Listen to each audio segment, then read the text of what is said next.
اللہ تبارک و تعالی نے شیطان سے جب کہا نا کہ تو نکل جا، تو لعنتی ہے، تو اس نے یہ عرض کیا کہ مولا مجھے مہلت دے۔ اللہ کریم نے فرمایا جا تجھے مہلت دی، کتنی؟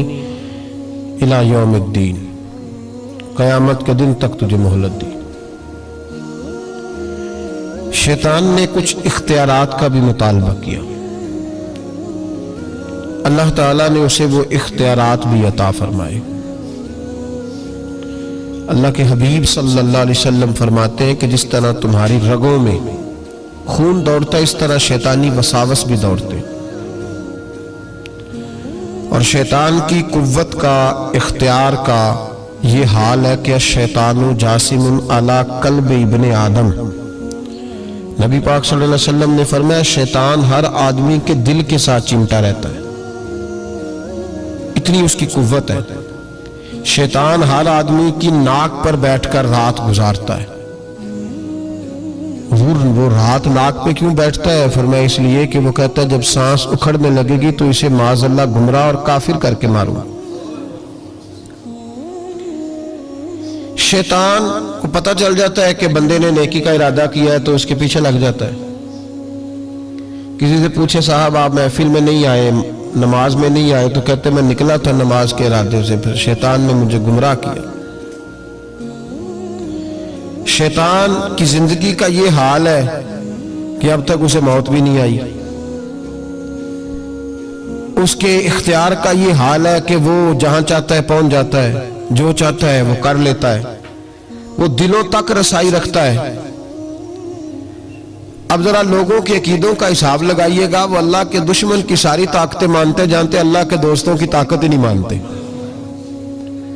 دشمنوں کی طاقتیں مانتے ہیں۔ شیطان ہر جگہ موجود ہے، کوئی بندہ فتویٰ نہیں لگائے گا۔ اور اگر آپ کہہ دیں نبی پاک ہر جگہ موجود ہے، اگر کہیں حضور کی روحانیت ہر جگہ موجود ہے، نبی پاک صلی اللہ علیہ وسلم اس طرح دیکھ رہے ہیں جیسے ہاتھ کی ہتھیلی کو دیکھ رہے ہیں، تو رٹا شروع ہوتا ہے کہ نہیں؟ کوئی نہیں ہوتا؟ تو ان سے پوچھو شیطان کی دفعہ تو فٹافٹ ہی مان گئے ہو۔ کیسے نادان لوگ ہیں کہ اللہ کے مخالف کی، دشمن کی طاقت تو مانتے ہیں، اللہ کے محبوبوں کی طاقت ہی نہیں مانتے، اس طرف توجہ نہیں کرتے۔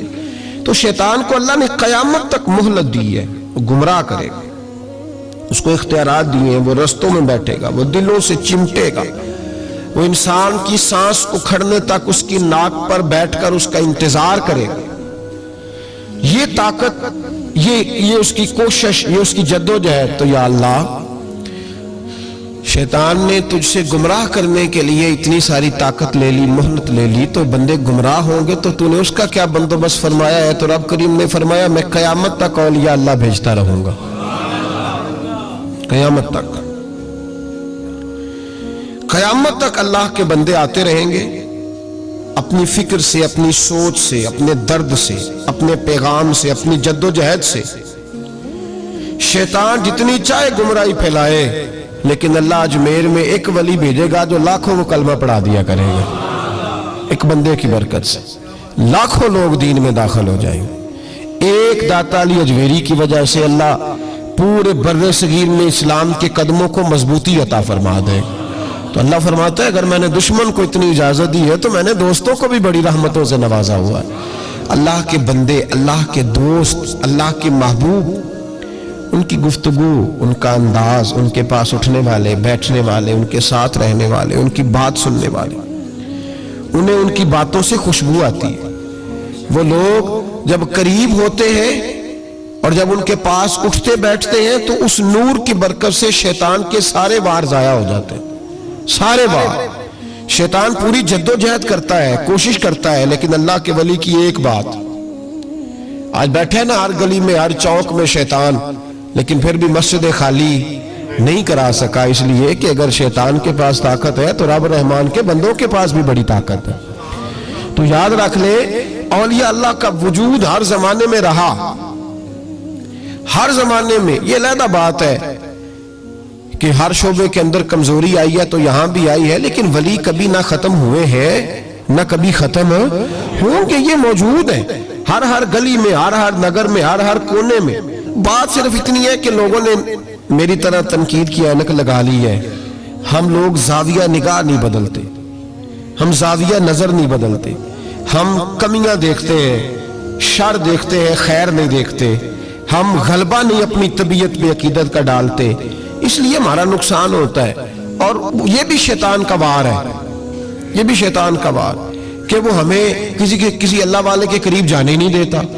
تو یاد رکھیں نبی پاک صلی اللہ علیہ وسلم کی امت کے جو اولیاء ہیں ان ولیوں نے ہر زمانے میں ڈٹ کر شیطانی قوتوں کا مقابلہ کیا.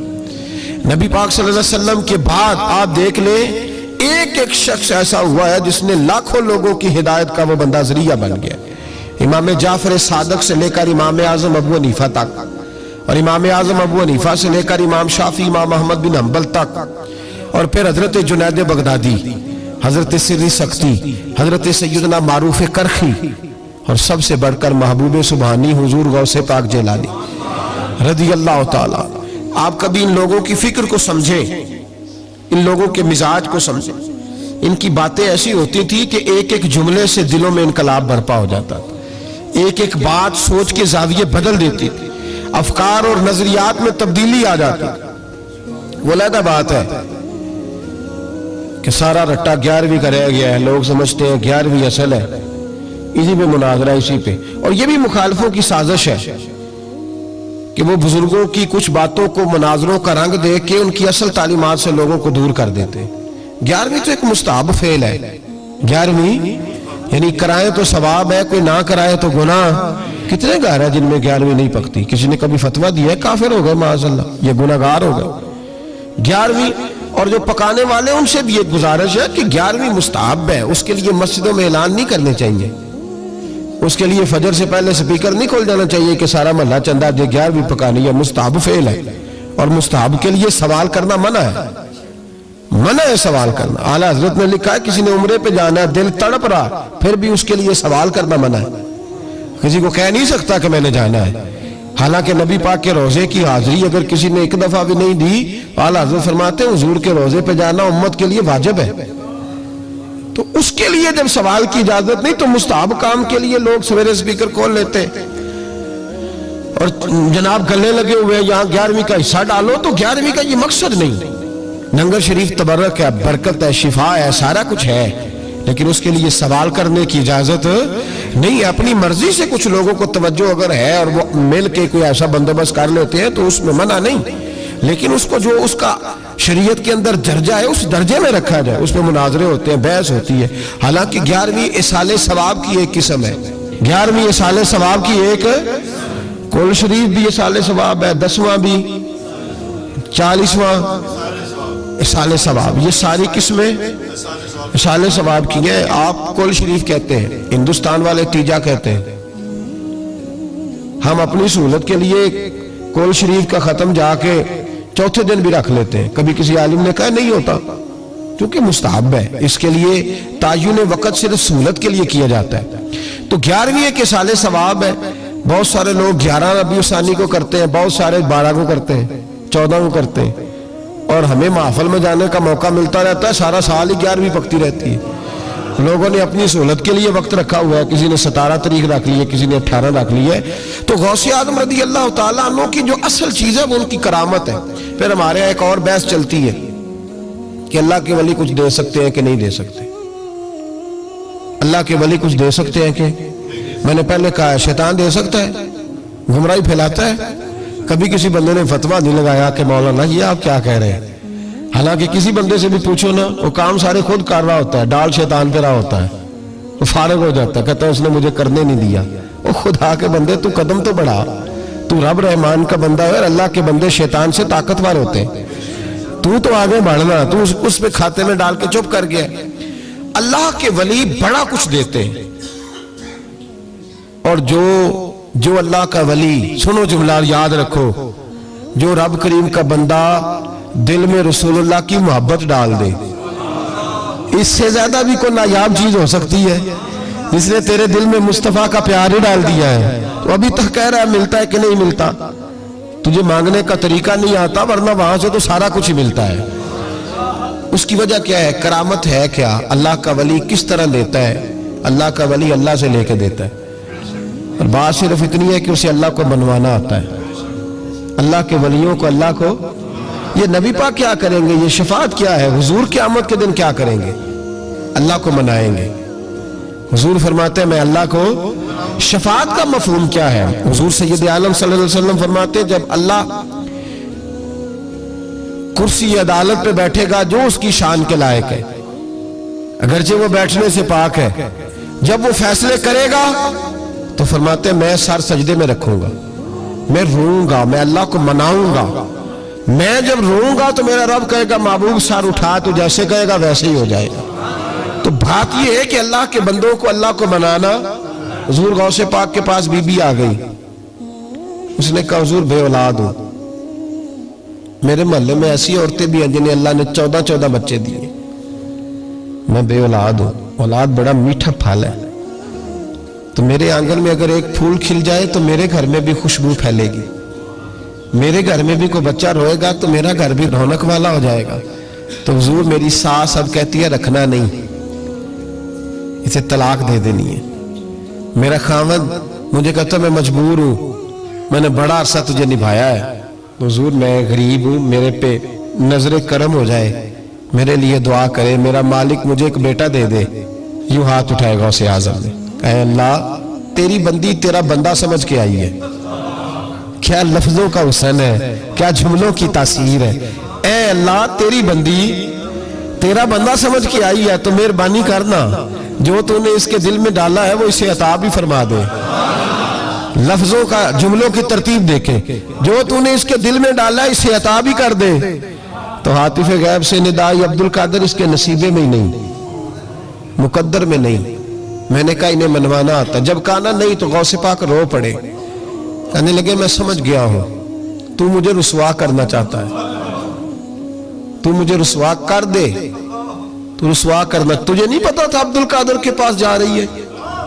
تو مالک ہے، تو اس کے ارادے سے آگاہ نہیں تھا؟ مولا تو بے نیاز ہے، تجھے پتا تھا میرے پاس آ رہی ہے۔ ٹھیک ہے، یہ کہے گی لوگوں سے جا کے کہ میں عبد القادر کے دروازے تک ہو آئی ہوں، مجھے تو کچھ نہیں ملا۔ تو ٹھیک ہے مولا میں تیری رضا پہ راضی، تیری قضا پہ شاکر، ٹھیک ہے نہ دے میں راضی ہوں، تو مجھے رسوا کرنا چاہتا ہے۔ بس ابھی دعا ہو ہی رہی تھی کہ حاطف غیب سے ندائی عبد القادر تو بول کتنے بیٹے دوں، بولنا کتنے بیٹے دوں، خدا کے فضل سے ہم پر ہے سایہ غوث اعظم کا، ہمیں دونوں جہاں میں ہے سہارا غوث اعظم کا۔ کہا تو بول کتنے دوں؟ تو کہا یا اللہ چل ایک مانگنے آئی تھی، مہربانی کر 7 عطا کر دے۔ 7، ایک بیٹا لینے آئی تھی، رب کریم نے اسے 7 بیٹے عطا فرمائے۔ او بھائی تجھے منوانا ہی نہیں آتا، تو اس رستے کا مسافر ہی نہیں، تو اس رستے کا مسافر ہی نہیں، تجھے منوانا ہی نہیں آتا۔ ہمارے بزرگ گزرے حاجی صاحب رحمت اللہ علیہ، تو مدرسہ ان کا چھوٹا تھا، کہتے تھے مجھ سے نہیں چندے مانگے جاتے، میرا چھوٹا ہی ٹھیک ہے، چھوٹا ہی دائرہ تھا، تو لوگ بچہ داخل کرانے آتے ہیں، صاحب بچہ داخل کر لیں، کہتے گنجائش نہیں، اتنے کمرے تھے بچے داخل ہو گئے، جو سیانے بندے تھے انہیں پتا تھا، کہتے تھے ٹھیک ہے آپ نہ داخل کریں، ہم بد مذہبوں کے مدرسے میں داخل کرا دیتے ہیں، ہم بد مذہبوں کے، بس ٹھیک ہے آپ نہ کریں، ہمارے پاس ہے وہاں ایک مدرسہ پیٹنے والوں کا، وہاں داخل کرا دیتے ہیں۔ تو صاحب کہتے ہیں او یار کڈو کوئی گنجائش ہوئے، اس کو رکھو کسی جگہ پہ، کوئی کمرہ دیکھو، میرے والے کمرے سے اٹھا لو۔ لوگوں کو انہیں منوانا آتا تھا، جن کو پتا تھا کس بات پہ مانیں گے انہیں منوانا آتا تھا۔ میں نے بریلی شریف میں یہ رنگ دیکھا ہے، جب کسی بات پہ بریلی کے بزرگ پریشان ہوتے اور کوئی آزمائش آتی ہے تو جو جاننے والے لوگ ہیں وہ کہتے ہیں چلو حضور کی کو نعت چھیڑ دو۔ جب نعت پاک چھڑ جاتی ہے تو چہرے کھلنے شروع ہو جاتے ہیں، وہاں توانائیاں بھول جاتے ہیں لوگ اپنے سارے گاؤں۔ جنہیں منوانا آتا ہے، اللہ کے ولی کا کمال یہ ہے کہ اسے رب کو منانا آتا ہے، وہ منوا لیتا ہے اللہ اپنے فضل سے۔ اللہ کو مجبور کوئی نہیں کر سکتا، اللہ اپنے فضل سے اس کی بات مانتا ہے۔ کتب علی نفسہ الرحمہ، اپنے فضل سے مانتا ہے۔ تو حضور غوث پاک رضی اللہ تعالیٰ عنہ نے لوگوں کو بڑا نوازا۔ ایک شخص آیا، اس نے آ کے کہا حضور میرے ابا جی میں آپ کا مرید ہوں، عقیدت مند ہوں، رات میں نے باپ کو خواب میں دیکھا ہے، تو دوزخ کی آگ میں جل رہا ہے، میرا فوت ہونے والا باپ میں نے بڑی تکلیف میں دیکھا ہے۔ تو غوث اعظم رضی اللہ تعالیٰ عنہ فرمانے لگے میرے مدرسے میں آیا کرتا تھا، میری خانقاہ میں آتا تھا، میری محفل میں بیٹھتا تھا، حلقہ ذکر میں رہتا تھا،